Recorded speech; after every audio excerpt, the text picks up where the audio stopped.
Hello，歡迎大家嚟到 Carol 瑩嘅 YouTube Channel。今次想同大家分享我最近去咗深圳做甲狀腺超聲波嘅檢查經歷。其實之前做身體檢查嘅時候就發現我甲狀腺係有啲問題嘅，咁醫生咧就話可能係有結節，咁就建議我定期咧就做超聲波檢查。但係喺香港做超聲波檢查真係好貴嘅，加上又要排期啦，咁所以我都有啲頭痛。有次就同個 friend 傾開呢個問題，佢就話其實咧深圳愛康健係有得做超聲波檢查㗎，佢覺得咧嗰度服務都幾好，價錢又幾合理，所以就推介咗俾我。我又覺得深圳都幾近啦，搭程車就上到去，咁所以就 book 個時間上去做檢查咯。首先愛康健喺羅湖口岸附近，行過去大概4分鐘左右。其實佢係首個港式口岸綜合醫院，對我哋香港人嚟講，過去其實真係好方便。沿住條路上電梯，上到嚟就會見到愛康健好大個門牌。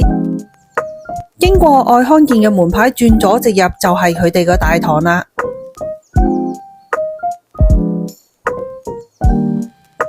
入到去做個簡單登記，然後就可以直接上需要嘅樓層。醫院環境都好企理，好乾淨。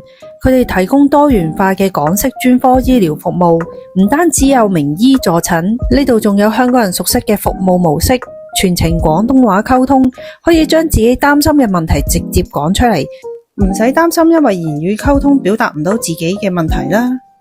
當我講完我嘅情況之後，醫生就開始落手檢查。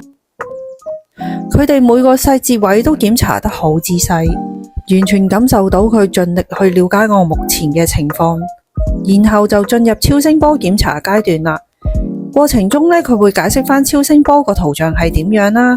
做完報告出嚟呢，亦都會即時解釋返我知個結果，建議我下一步又或者要注意啲咩。最重要呢，價錢真係好實惠啊！用大灣區嘅價錢享受到香港嘅質素喎，性價比真係超高。相比香港呢，喺愛康健做一樣嘅檢查呢，真係平好多，但係質素一樣都係咁高喎，所以非常之值得大家嚟愛康健做 body check。